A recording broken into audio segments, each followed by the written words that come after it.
I don't know if you did this on purpose, but it looks like your soul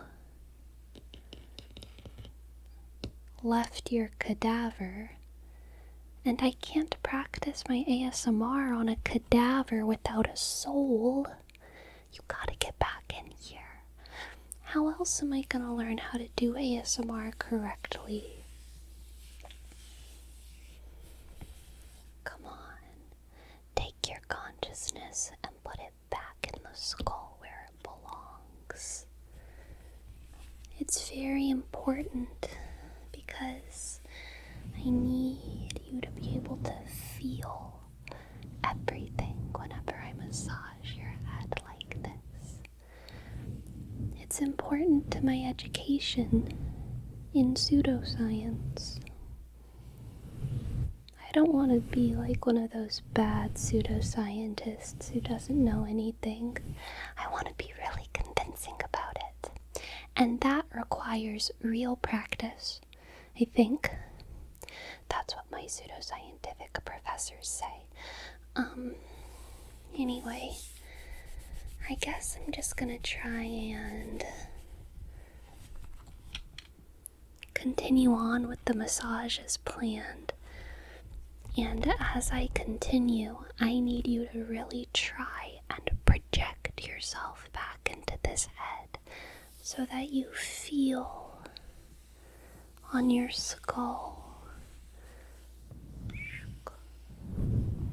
how it feels to have your head massaged and tip-tap to tip-tap to tip-tap to tip-tap to tip-tap to.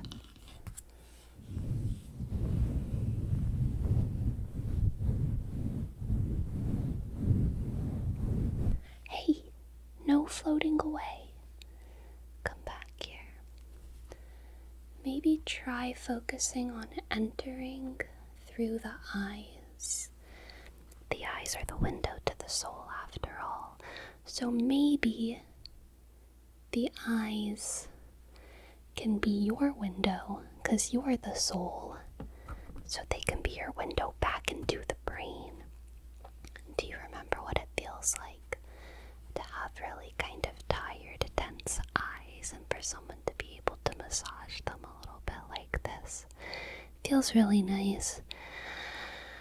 I've been doing an unpaid internships for about 17 years now. I feel like I could really do with an eye massage, but you know, the cadavers need to be massaged more than the med students, I guess. Oh, I'm not salty about it.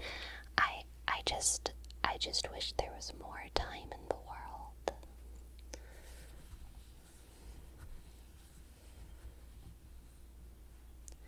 Squeeze your nose. Squeeze your nose. Squeeze your nose.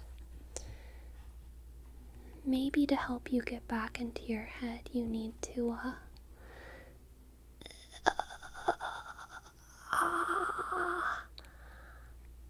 maybe I need to have your skull eat your soul. Nom, nom. No, that's not doing it for you. Okay, that's fine. That's fine. I'm just gonna have to ask that you try and feel all of these sensations when I tap, tap, tap, tap, tap, tap, tap, tap, tap, tap, tap, tap. Scratchy, scratchy, scratch, scratchy, comb me. Scratchy, scratchy, comb me. Alright, now I'm gonna take a very warm towel, dipping it in hot, hot water.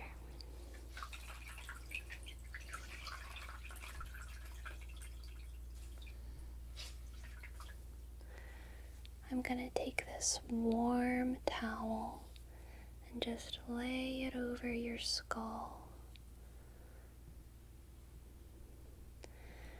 to entice your soul back into it, into the warmth, all all of that warmth just helping to open up your bone marrow to get down into those deeper layers, letting that warmth sink in to every microfracture on your skull, massaging your thoughts and your hopes and your dreams. Rub. Does that feel good, or is it too hot? Is it a little bit too warm right now? Okay, that's fine. I actually have a cooling gel. It's used in freezers, and it's not fit for human consumption. So I'll just put that directly on your head, and I'll massage this cooling gel right onto your skull.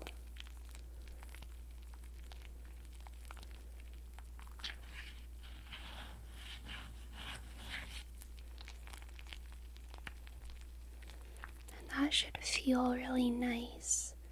I'll even get some on the front of your face and right around your ears, right over where your ears would be if you still had ears, of course. Rub.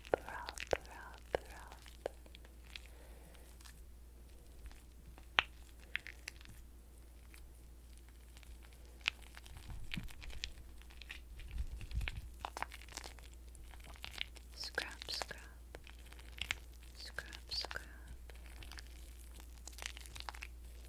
Now, are you feeling nice and cooled off from that hot towel? Are you feeling nice and cooled off from that hot towel? Or do you want it a little bit longer? 'Cause I'm finna wipe this shit off you. I got a massage to give. Okay, I'll do just a little bit more of this massaging. I'll really focus on your headache spots right here, while I also just push these fingers into your eye socket. And by tackling both of these two places at once, that's actually a really good way to mitigate any kind of migraine. Just fingers through the eye and fingers on the skull. Scrub. And now I'll do the same thing on the other side. Fingers in the eye socket and right, kind of a little bit higher than your temples, right there. And then I'll just go ahead and do your temples too. Nice and slow.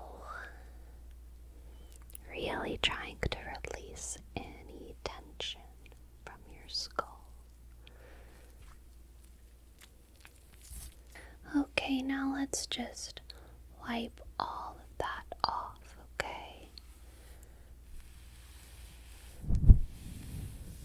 So that you feel clean and fresh and new.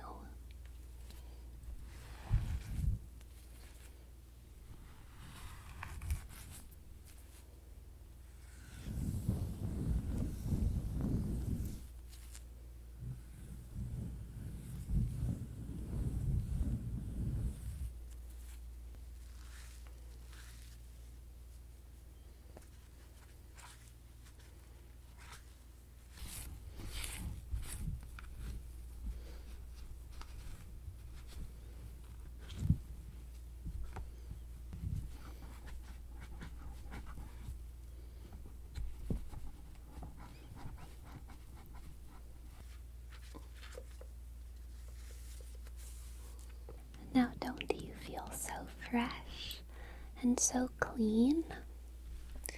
Don't you feel like just coming back fully into your skull so that you can feel everything at the highest strength?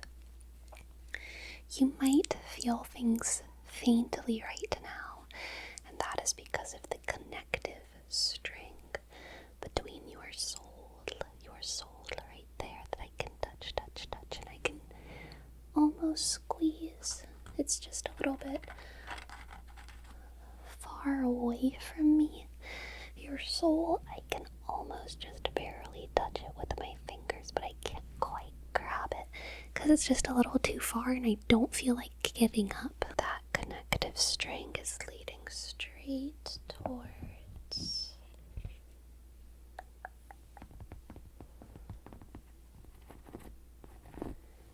your brains. And you see your brain is all wiggly inside of your head right now. And it probably feels weird whenever I wiggle around your brain sitting inside of your skull like this. But the reason it feels so weird is because you're dead. You're not alive. Whenever you're still alive, you're much more stuck together, you know? Whenever you die, you start to get kind of flippy, floppy, wibbly, wobbly. The bright side of that, though, is that whenever you're dead, you're actually much more relaxed. You don't have as many knots. You don't have as many knots to build. That is, you can't build knots from doing a rigorous activity, but it is still my job to break down the knots that you developed while you were still alive. So let's work on some of those brain knots, okay? Now you might feel kind of floaty, huh?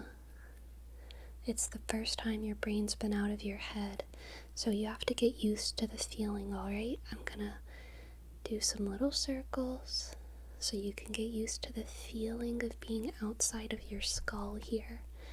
And it might make you feel a little bit woozy, tipsy, dizzy, woozy, tipsy, dizzy. And now we're just going to take your skull all the way away. And now you are a free brain. How's that feel?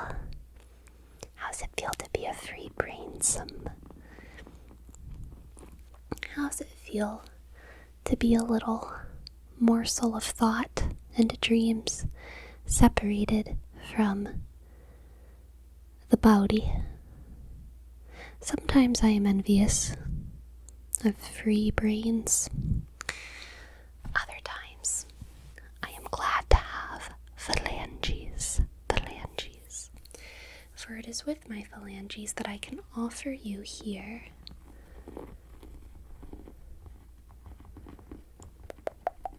some brain tickles. So we're going to tip, tip, tip, tickle, tickle, tickle, tickle, tickle, on this side of the brain, and also on this side of the brain. Does that feel nice? Very good. You do have some pressure points, I'm noticing.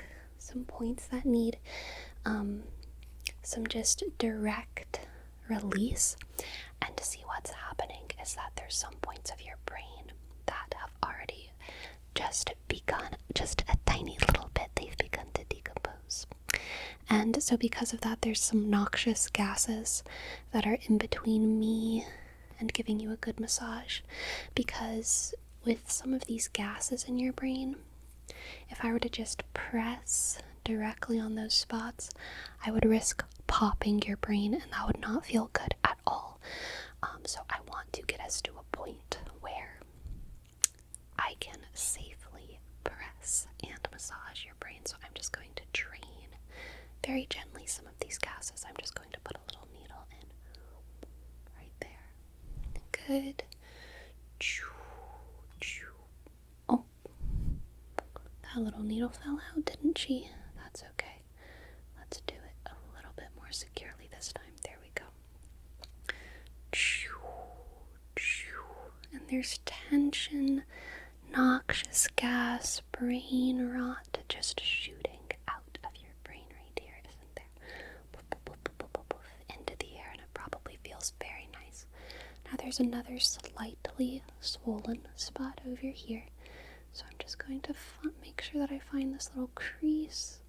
We want to insert the needles into the creases. Yes, that is the way to do it. Right. Now let's try between this crease right there. Let's just give that a good press. Oof. That one I could tell really needed that release. So we're just going to push out any of those noxious gases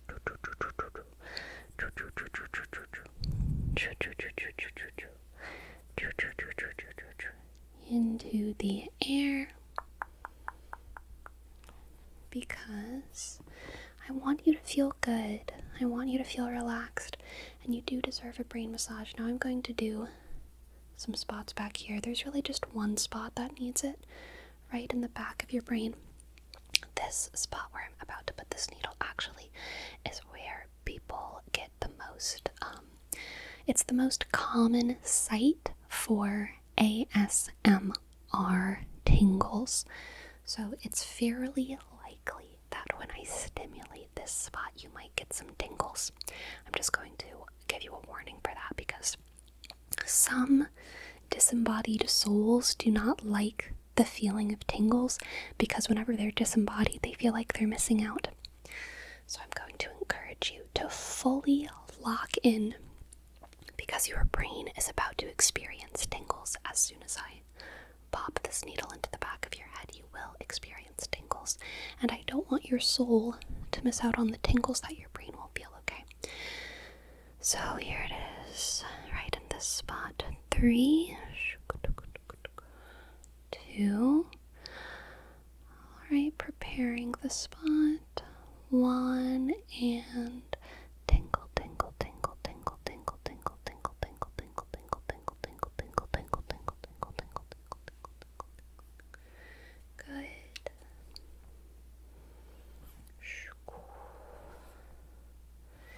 Very, very good. Very good. Perfect. Now I want you to do something for me. Poof. All the needles are out. I want you to do something for me.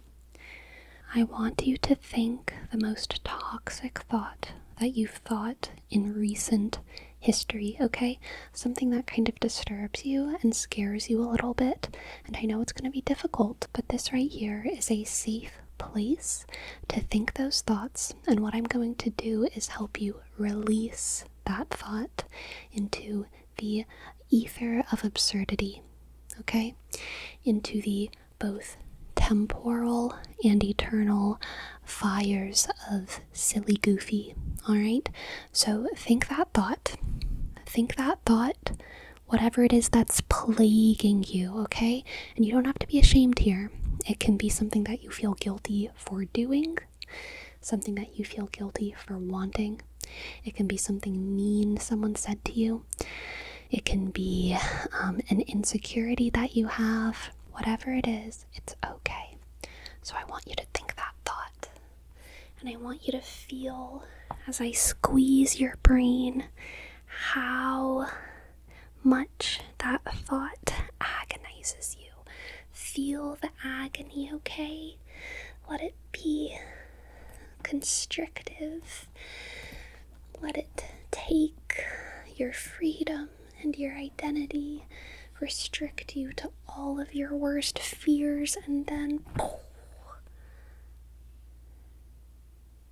poof, there it goes. Damned forever. And that thought isn't yours anymore, 'cause you don't have thoughts anymore. Definitely not that one. I'm going to give you your first new thought, okay? I'm going to give you your first new thought. in your freshly snapped brains. And this is your first new thought. Ooh, tippy tappy feel good. That good hubba dubba. Your first thought is silky smooth, happy tippy tappy. Now, I'm gonna tell you a secret. But before I tell you this secret, as if you don't already know, I should ask you, are you familiar with the work of Julian Jaynes, author of The Origin of Consciousness and the Breakdown of the Bicameral Mind? Damn it. You're an expert. Oh my gosh, now I feel embarrassed. Now I feel embarrassed to have acted like I knew anything. I'm not an expert, that's for sure. Well, you could probably teach me one or two things about the brain. Well, I guess I'll just go over the cliff notes and maybe you can tell me if I got anything wrong, okay? As you know, the left and the right hemispheres of the brain are pretty identical in their anatomy, but they're quite different in their physiology. Another way to say that is that they kind of have all the same parts, but even though they have the same parts, they seem to do different things. And it's still a little bit of a mystery why they are that way.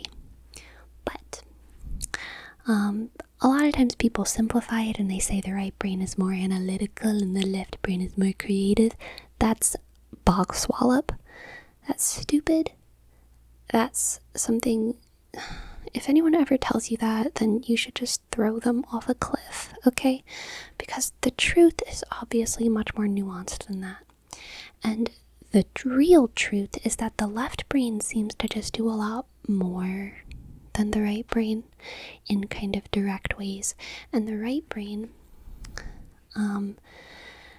has some parts that we're not really sure exactly what they do, because it seems like on the left brain they're very active and on the right brain they're a little less active, almost like they're atrophied. But what is certain is that the left brain, just in about this green part right here, this is the yapper, this is the words and the talker, this is the tongue movement and the words that come out of the brain through the mouth. That's kind of what's happening all right here. And then on the right brain, this same structure, it seems to have words in it. It seems to have words in it, but it can't turn those words into language. So, for example, if some kind of surgery needs to be done on the brain, the removal of a tumor or something, and you have to remove some portion of this part of the brain, it's fairly likely that you'll never be able to talk again, even though you'll be able to read and think in words and hear words from other people and interpret them. You'll have a really hard time speaking or writing. But if you lose this right part of your brain, probably nothing super noticeable will happen. And interestingly, if you're a child and you have that kind of surgery where something gets removed on this part of the brain, then your right brain will pick up the slack and learn how to speak. So that's why I think it's more accurately described as a sort of atrophy slash difference of function, but not anatomy. Theoretically, both parts of the brain could and should do all the same things, but they get stuck in habits, and those habits are taught to us at a very young age. And exactly how we teach our brains to work is the big mystery. We don't really know how to manipulate our neuroplasticity to result in like exact things.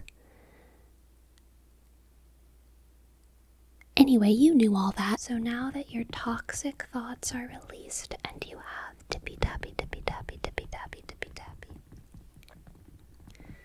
I'm going to take away your words. So as soon as I remove this green part, all you're going to be able to say is squirrel, squirrel, squirrel. You'll be able to think anything you want, but if you try to speak, all that will come out is squirrel, squirrel, squirrel. So, as soon as I take this green part and snap it out, now you have this new, delightful open space in your brain. And it probably feels super nice to have it blown on. Some nice, fresh, cool air in the brain. And let's go ahead and take out this right part of your brain as well. Now it's going to be really hard to think in any kind of language at all, okay? But that's just the way it is. And now let's take these real big thinkers right here. Let's take these real big thinkers, these fibers, these little raviolis surrounded by spaghetti, and let's pop them out, okay? There they go. There they go. And now, as you can see, your brain looks like two ears, but kind of backwards. This is, of course, intended because now I can whisper directly into your ear-shaped brain and coax your soul back into your cadaver. You might not hear exactly what I'm saying when I whisper into your brain, but rest assured it is tempting. Okay?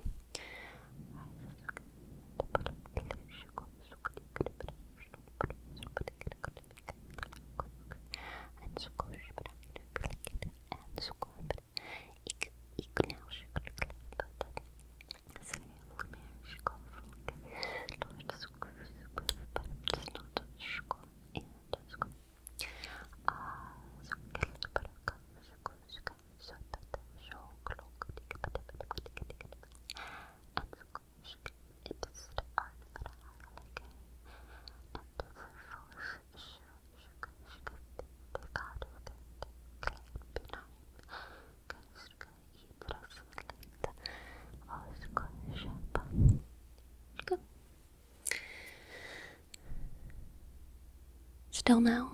You're still over there, really? Okay. Let's fully take apart your brain. And let's see if this helps. I'm going to take all of your brain and scramble it. This might feel like a tsunami in your head, a tsunami of relaxation, as your entire sense of identity just completely gets turned into mush. And then I'm gonna shake it. Shake it, shake it. Now let's just try and put you back together in the hopes that you re-enter your cadaver for my research. Okay, now let's see. Let's put this brain back together. Oh, look. I made a heart. Isn't that sweet? Don't you want to be loved? Come back to your brain. Swim back to the surface where you are gentle and soft and relaxed.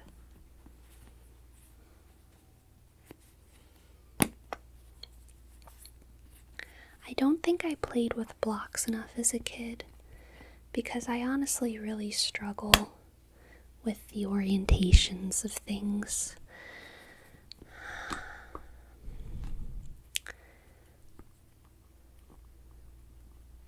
Oh dear. Let's put this thing back where it belongs. Maybe I should have done that part parts back into the brain parts. This goes something like this. So I'm actually really bad with shapes, but I think it will be okay. We'll figure it out. Oh, this feels almost right. Okay, let's maybe start with putting these two things together and this facing out. And let's then put that back into the skull, into the brain. Just like that. Yes. There we go. Now let's snap this on. Snap that on. I know you might be feeling very upside down right now, but I'm about to grant you the ability to hallucinate, alright? To hallucinate, which is done with your right brain, which because you are upside down is going to be on this side. So let's just put that right brain right in. Let's put that right brain right in. And now you can actively visualize much more easily. And now you can say more than squirrel. But I don't know why you would want to be frank.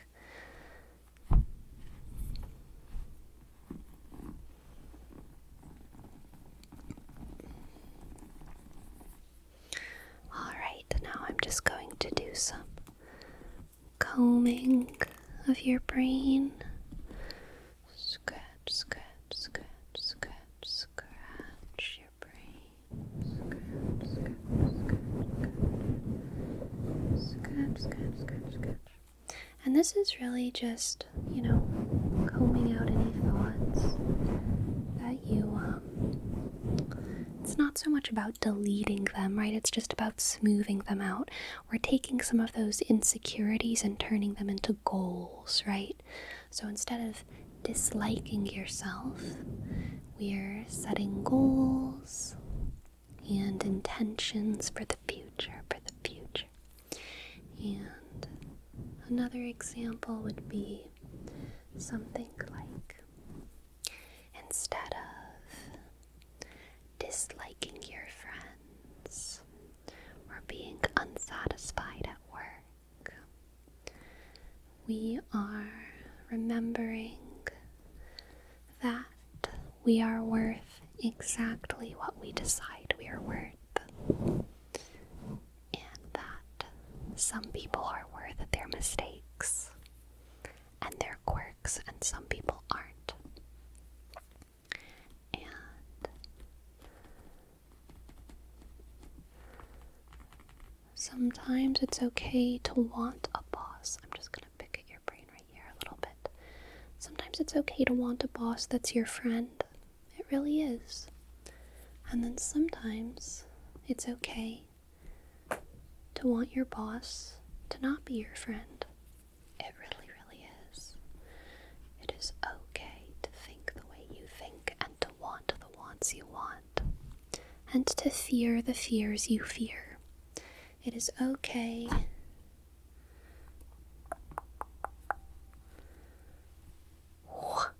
to release the things that you want to release. And to absorb the things that you want to absorb. Your brain is yours to mold. Your brain is yours to mold, okay? Your brain is yours to mold. So, I'm just going to finish off with some scratchy, scratchy, scratchy, scratchy, scratch, scratchy, scratchy, scratchy, scratchy, scratch. And squeeze, squeeze, squeeze. Squeeze, massage, and I'm just gonna do this for a nice long time until your soul decides to come back, okay? So I'm gonna be quiet for a while and just really work on massaging this brain, because I want you to relax back into your body where it belongs. And I'll take this warm towel again and lay it on your brain just to really open up those pores on your mind and fully relax them. Lower your cortisol. Raise your adrenochrome. And then we'll dry off the brain because no one wants a wet brain. No. We want it dry as a raisin in there. Dry as a raisin. The rain does not belong on the brain. No, it does not. Let's dry out that brain.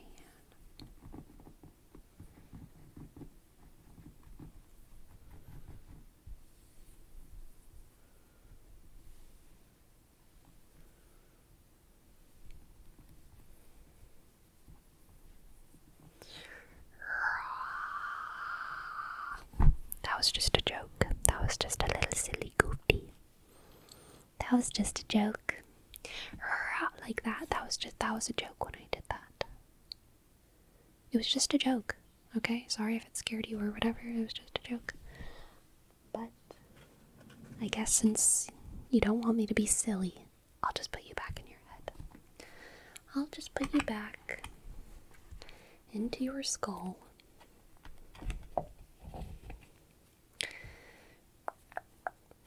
Right. Are you ready? Or do you want to just be a brain? Free, clean, and dry. You ready to go back into your skull? Okay.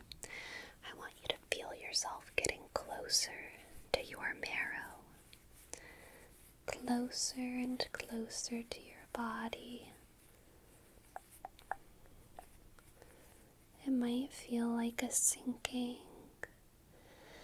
You might feel your arms and your legs getting heavy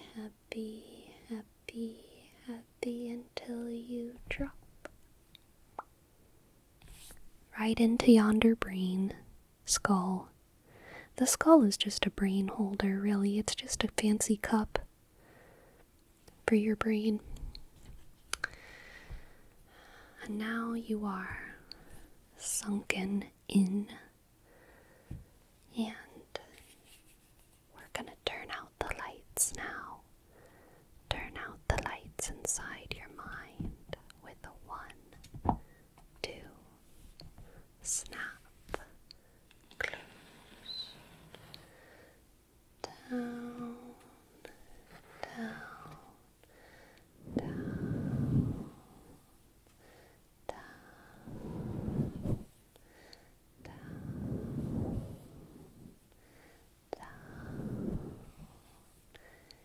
into